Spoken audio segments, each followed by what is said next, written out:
Kisah Orang Kudus. Hari ini, tanggal 24 April. 1. Santo Fidelis dari Sigmaringen. Martir. Fidelis lahir di Sigmaringen, Jerman pada tahun 1577. Semasa mudanya ia suka bergaul dan mengunjungi orang-orang sakit dan miskin.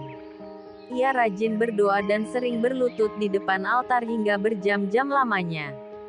Sesudah menamatkan studinya pada tingkat menengah, ia melanjutkannya di Universitas Freiburg. Disinilah ia memperoleh gelar doktor dalam bidang hukum gereja dan sipil. Semenjak itu, ia mulai berkarya di bidang hukum. Pembelaannya terhadap kaum miskin dan budi bahasanya yang ramah terhadap lawan-lawannya menyebabkan dia dikenal dan dicintai banyak orang. Tetapi rencana Tuhan terhadap diri Fidelis ternyata lain. Fidelis meninggalkan karyanya sebagai ahli hukum dan masuk biara imam-imam Kapusin. Di sana ia menjalankan cara hidup yang keras dan doa yang mendalam. Sebelum mengucapkan kaulnya, ia menulis dalam wasiat antara lain, "Aku mempersembahkan jiwa dan ragaku selaku kurban yang hidup untuk selama-lamanya, guna mengabdi Allah yang Maha Mulia, Santa Perawan Maria yang tak bercela, dan Santo Fransiskus." Sesungguhnya, dalam biaranya, Fidelis hidup dengan penuh pengabdian dan penyerahan kepada Tuhan. Kesenangan-kesenangan duniawi tidak diindahkannya. Semangatnya untuk bermati raga sangat besar, sehingga peraturan-peraturan biara yang sungguh sangat berat tidaklah dianggapnya sebagai beban. Kerinduannya adalah menjadi martir Kristus. Karena itu, ia senang sekali waktu diutus ke Swiss oleh Kongregasi Penyebaran Iman, yang baru saja berdiri. Di Swiss, Fidelis menghadapi banyak tantangan dari kaum Calvinis dalam pelayanannya kepada orang-orang Kristen yang tersesat dan masuk Calvinis. Calvinis mencoba membunuhnya tetapi tidak berhasil karena tembakan meleset. Kesempatan yang baik tiba ketika para Calvinis itu menghadangnya di jalan. Ia dipaksa untuk menyangkal iman Katolik. Tetapi dengan perkasa ia menjawab, "Aku datang ke sini untuk memberikan terang kepadamu, dan bukan untuk menerima kesesatanmu.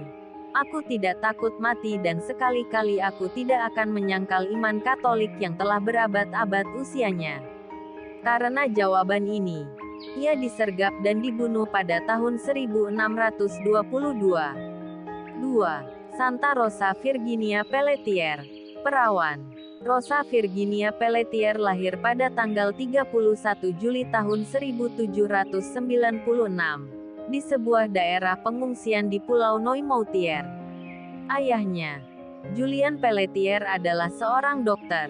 Ibunya bernama Anne Mouraine. Perkawinan kedua orang tuanya berlangsung ketika sang ayah berumur 29 tahun, dan ibunya berumur 20 tahun. Ketika itu mereka tinggal di Soulans, sebuah daerah dataran rendah yang indah di Perancis. Sekitar tanggal 21 Januari tahun 1793 pecahlah pergolakan hebat di seluruh negeri Perancis. Kehidupan gereja pun turut terguncang. Banyak imam yang dibunuh oleh orang-orang yang membenci gereja. Namun sayang bahwa penjahat-penjahat itu tidak ditangkap dan dihukum. Mereka dibiarkan berkeliaran dan melakukan berbagai aksi kejahatan. Mengingat bahaya yang menimpa imam-imam, maka keluarga Pelletier menyembunyikan pastor paroki Soulans di rumahnya. Tetapi hal ini kemudian diketahui oleh para penjahat itu. Pastor itu ditangkap dan kemudian dibunuh. Karena merasa terancam, keluarga Pelletier pindah ke Pulau Noirmoutier, tempat kelahiran Rosa Virginia Pelletier. Rosa dididik secara Katolik dalam lingkungan yang sangat baik. Semenjak kecil ia dilatih untuk bekerja keras dan berkelakuan baik terhadap orang lain. Namanya Rosa berarti bunga mawar, menunjukkan harapan orang tuanya akan perkembangan diri Rosa menjadi seorang putri yang harum namanya dan berguna bagi banyak orang lain. Sedangkan Virginia yang berarti perawan, menunjukkan harapan orang tuanya untuk suatu corak hidup yang mengikuti teladan Bunda Perawan Maria. Setelah hidup lama di Noirmoutier, Dr. Pelletier meninggal dunia. Ibu N mengalami goncangan batin yang hebat karena kematian suaminya. Semenjak itu ia sendirilah yang harus bersusah payah membesarkan Rosa kecil. Kepedihan yang sama menimpa Rosa, yang tak lama kemudian menerima sakramen permandian dan penguatan. Kemudian setelah situasi umum di Soulans aman dan damai, Ibu N bersama Rosa pindah kembali ke daerah asalnya Soulans.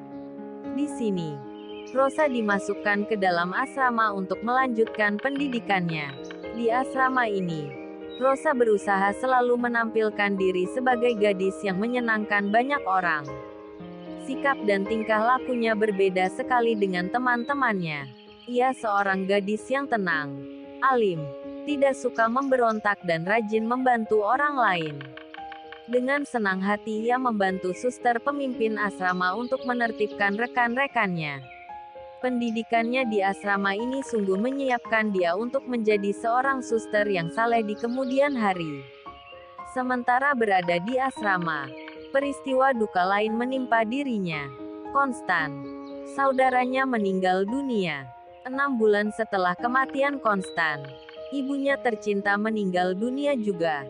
Semua peristiwa yang datang beruntun ini meninggalkan luka batin yang cukup dalam di hati Rosa.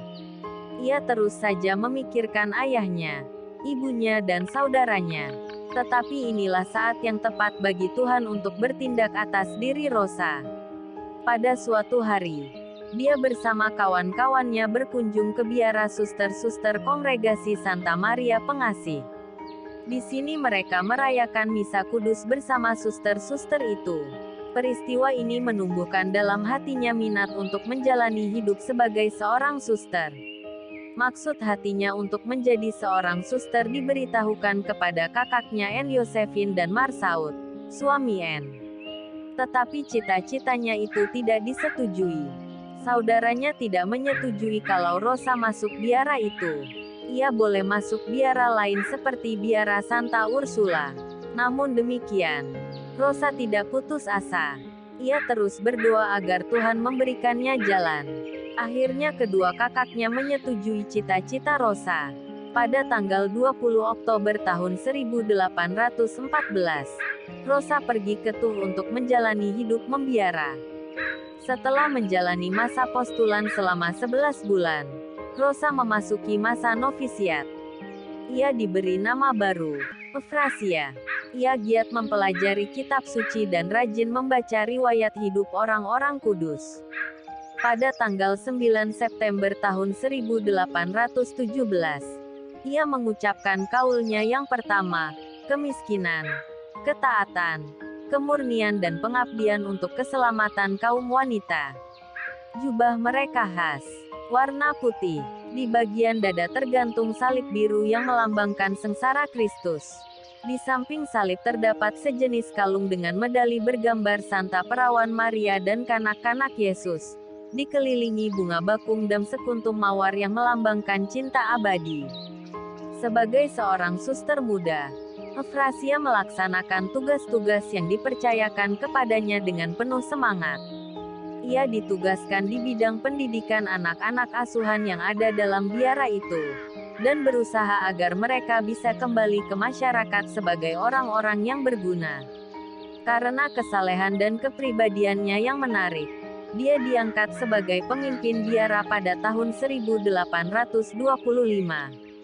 Dalam tugas baru ini, ia berusaha dengan bantuan Tuhan untuk mengembangkan biaranya. Cintanya kepada Santa Teresia dari Avila sangat besar.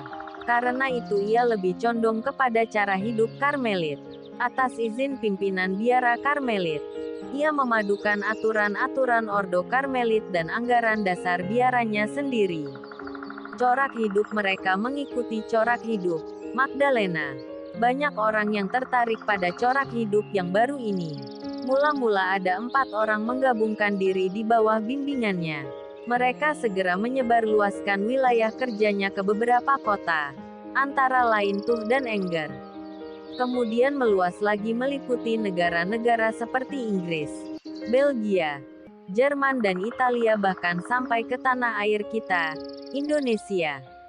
Akhirnya pada tanggal 24 April tahun 1868, Suster Maria Euphrasia meninggal dunia karena penyakit yang dideritanya selama masa tuanya.